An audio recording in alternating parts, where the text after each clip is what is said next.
Hey YouTube, it's Dr. Chatter here with another thing about Faithfest. Now I know I was going to talk about things that I actually discovered with my survey, but here's an interesting thing. I sent my article out to the newspapers in the local area, and none of them printed it. Now I don't know if this was because it was 2.5 pages long, or if instead it was because I didn't attach my real name. I was sending this anonymously because I don't want this to really affect my other job, the one where I actually make money. Like I've said before, I don't make money on this account. I want to actually make t-shirts and everything to help subsidize what I'm doing here, but with my YouTube account, I have never made a single dollar doing this. In fact, I lose money doing this. Not just from buying the camera and spending my time doing it, but also with what I did at Faithfest, such as buying the water. So what I'm going to do for this episode is I'm going to actually read my letter to you as I sent it to them. Here goes. I wish to remain anonymous because I fear potential backlash for this article. You may contact me at, and then I put my email address, which I'm not going to say aloud, Questioning Faithfest is what I titled it, and I went with the name The Water Bearer. Partly irony because I myself gave water out to the people, but also because of the fact that, well, there is a popular line in the Bible saying, I will be with you till the next age. When you see a man bearing water, that's the place. And yes, that's a paraphrase, but haha, look, water bearer. Slightly off subject, water bears can live in space and are one of the oldest known creatures on this planet. If you want to know more about water bears, click the link down below. And my letter goes on to say, my article I should say, on September 11th, 2016, at the Lake Park Band Shell in my hometown, there was the first Faithfest hosted by the Faith Riders Ministry and Motorcycle Club. Since the event was free and open to the public and calling people to hear the word, I knew I had to go down. As a non-believer, I decided I needed to see what was going on for myself.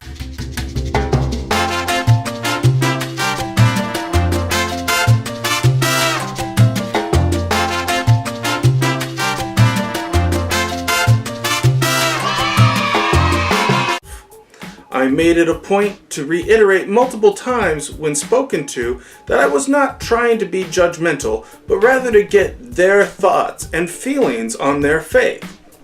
I also added that I was going to keep their identities a secret, as I am doing now for myself. Although, irony, this is Dr. Chatter, you know who I am. I was there just before noon for the start of the event until about 5:45 p.m. I ended up leaving early in part due to the hunger, but also because the event was winding down. The last band was performing and many of the visitors had already left, although by my estimates it was easily between 200 to 250 attendees, including the various motorcycle clubs that attended and the musical performers. I set up a table next to the outside of the event, next to the latrines. The irony of placement was not lost on me, but actually intentional. I made it known that I was not affiliated with anyone but myself. I went one step further by taking free water and an optional question survey, and I had many questions, which I boiled down into only 10. That they needed to give a short answer to. I did away with many of the original yes-no questions and is this good or evil, moral or immoral questions, but these 10 questions kind of encapsulated what I was trying to get across with my survey and information I was trying to get from people with a survey. So I supplemented this survey by asking for a tiny bit of background info on their life without taking name, email address, or phone number, or even regular address. and people were thankful for the free water, although the vendors might disagree with that statement. I was also asked at one point to go back to my table when I entered to get survey answers from two of the performers who only had a short time before they left after they were done. They filled out the forms, or the surveys, as much as they were willing, and I thanked them for it. The individual who approached me said that my returning to my table was for my safety, and they didn't want to see the cops called on me.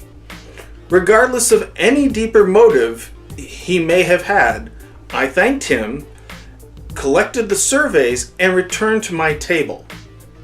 Remind you, this is a free public event that I was kicked out of in my hometown. Just asking questions. Did I witness something out of the ordinary? No. I actually found what I thought I'd find. I did this by talking to the people, listening to the event, and bringing the survey questions. I informed the people that took the survey that no private information was really needed except for age. I did this because I did want to see if the elderly differed from the middle-aged, and if they differed from the young adults. I wasn't specifically looking for anyone below the age of 18 to take the survey, although one said he might later, and another drew a couple squiggles on one of the corners of one, but for the most part, I wasn't really approached unless they wanted water. For those that did not take the survey, I will reprint it here in this article.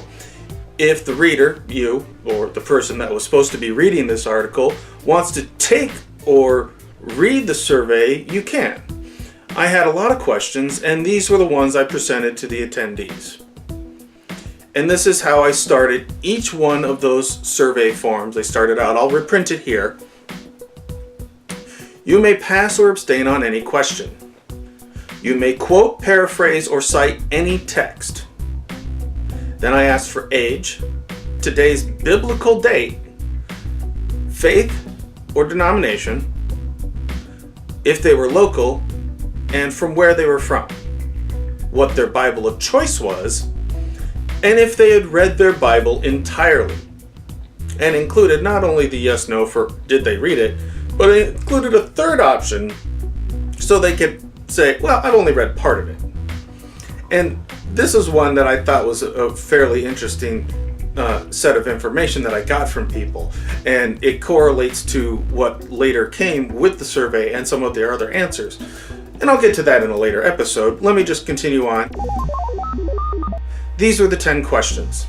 Short answer questions. Number 1. What does religious freedom mean to you? 2. Should the Bible be interpreted literally or metaphorically? 3. What does it mean to be a good Christian? 4. Can you list the 10 commandments? 5. How does prayer work? 6. Is there anyone alive today that you can think of that embodies your faith exceptionally well? 7. What does American exceptionalism mean to you? 8. Which day is the Sabbath and what do you do on it? 9. Can good works get you into heaven? 10. What is your favorite part about your faith and or the Bible itself? I end this survey with a short little statement, which also includes some ironic puns that I was thinking about ahead of time. This is why I worded it this way. Thank you for your participation. Have an awesome day. And yes, that was on every single survey, as was the original preface that they could pass or abstain on any question or cite text, etc., etc. Now, here's where I go back to this article, not discussing the questions anymore. And that was the survey. Some didn't take it. Some, like the kids, only took the water, but a few did take the survey. Some individuals, like the coordinators, had questions for me. Some offered to ask if I could move my table to a better spot, such as under a tree, which I politely refused since I was not affiliated with the event. Plus, I had already been asked to stay where I was and not to enter. They, of course, considered this harassment for some reason. Let me be clear. Those I talked to were polite and generally likable, but I did not feel completely wanted or welcome because I was asked not to enter the event. This message I received was in spite of the performer speaking on stage that anyone without faith in Jesus should seek someone out there and ask questions. I don't think anyone there wanted their faith questions, even if they were open-ended. I have found that many Christians in this country can often jump to feelings of persecution when someone disagrees with them, as if we are saying they're completely horrible, they're worthless human beings. That's not what we're saying. We just disagree.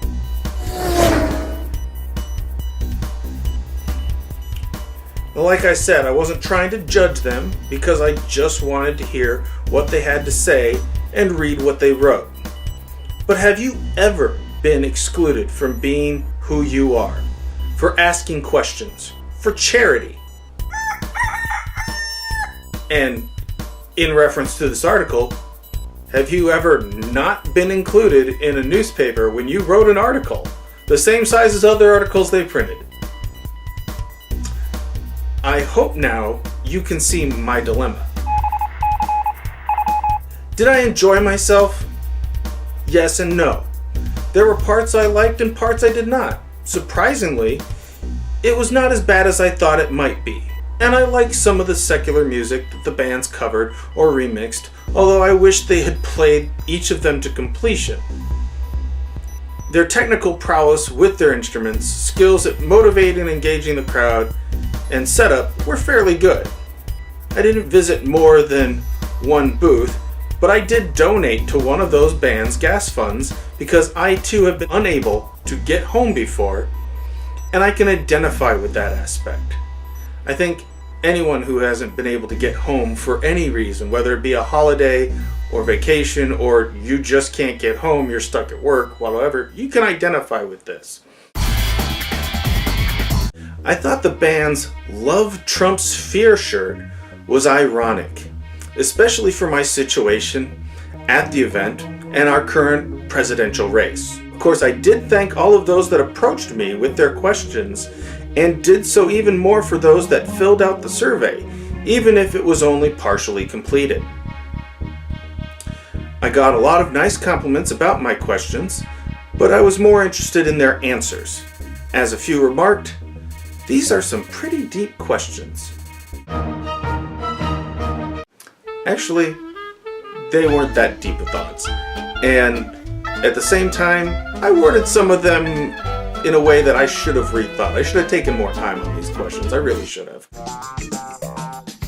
And you'll see this when I get to what I found in the research. Would I attend Faithfest again? Well, possibly. But my attendance would be with different questions on a different survey. And if I did attend, I would most likely have to get in touch with the people that put this on and get the okay. Would they want me to get licensed as a vendor for it? I do not know. I wasn't selling anything, but that didn't seem to matter. Mentioning it as a press opportunity and as a way to reconnect with believers to get their thoughts on the subject only brought some chuckles. "We did fine getting the word out," was one statement. But I did not mean the article as an insult. I am only one person. There isn't much I can do by myself, nor is there much I would do. This channel not included, of course. even so, to sidetrack again for a moment, I mean, look how many subscribers I have. At this moment, I have 9 subscribers. And I actually think 2 of them are me. Maybe 3. But either way, I don't have a big audience. I never have had a big audience. I don't have a big audience on Google+. I don't have a big audience on YouTube. I don't have a big audience. I can't do much. I can tell my side of the story. I go on to say, would I recommend the event to others?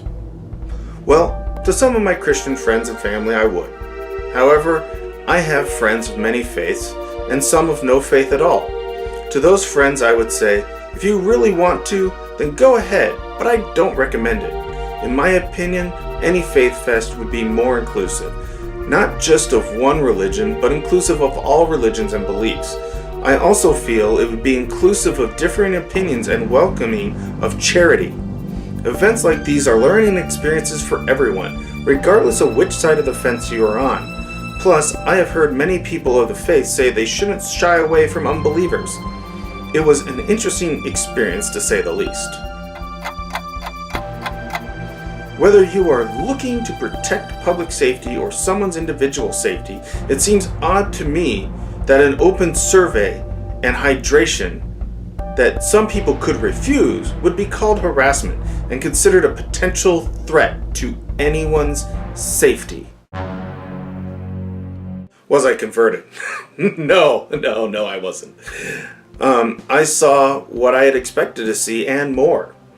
I expected to find believers and figured that some would have answers I didn't like, and others would have some I did. I also expected a few individuals to abstain, specifically on certain questions. I even found some answers that surprised me. This is one reason I'm fascinated with religion and with the religious mindset. Yet, I don't believe, because it's lunacy. And that's an opinion that wasn't in the article, that last little statement. Do I like some of the people that did attend? Yes, most of the people I talked to were nice and actually tried to include me. I only have recently finished reading their answers, and I'm still in the process of correlating the data gathered. Now, I truly think that these people were being honest, or my questions were just worded in a confusing manner, and some of them were worded in a subpar manner, in my opinion. There are a number of reasons for my not accepting the faith, but I will not go into this now because it's not pertinent to the article. And in fact, many of you viewers at home who have seen some of my other videos, you know why I don't accept it. My last paragraph, and here's where I'll end this.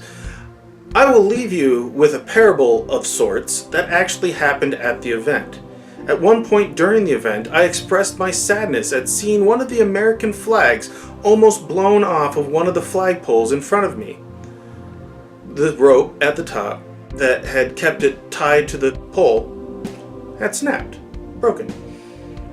Upon hearing this news, the 2 individuals taking the survey immediately leapt over to fix it and quickly resolved to retire the flag with all proper respect. None of the people attending apparently had noticed this or mentioned this. I did. Now, I think this speaks volumes on their readiness to be helpful and respectful Americans, especially towards those who aren't like them. And I was trying to do the same with my water and my survey. This article is also part of this eagerness to help my community, and once I can tabulate the rest of the data from the surveys, I can publish the results, preferably in a future issue of this paper.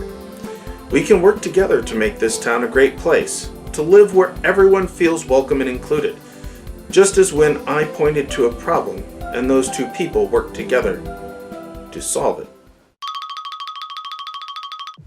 And that's the article they didn't publish. See, that was pretty tame. I mean, even with some of my ad-libs, that was pretty fucking tame. Do I think they were trying to say, no, we don't want atheists in our newspaper? I don't know what they were saying. I don't know where my email went. And, well, I confess I haven't really been trying to check my email that much. I have checked my email, and I don't think I've gotten a reply back from them at all about anything. So it doesn't seem like they're eager to include me at all. I don't even know if I should send them my data now. I'm gonna, but I don't know if I should. You get the dilemma? Well, anyway, like I said, this last weekend I didn't post.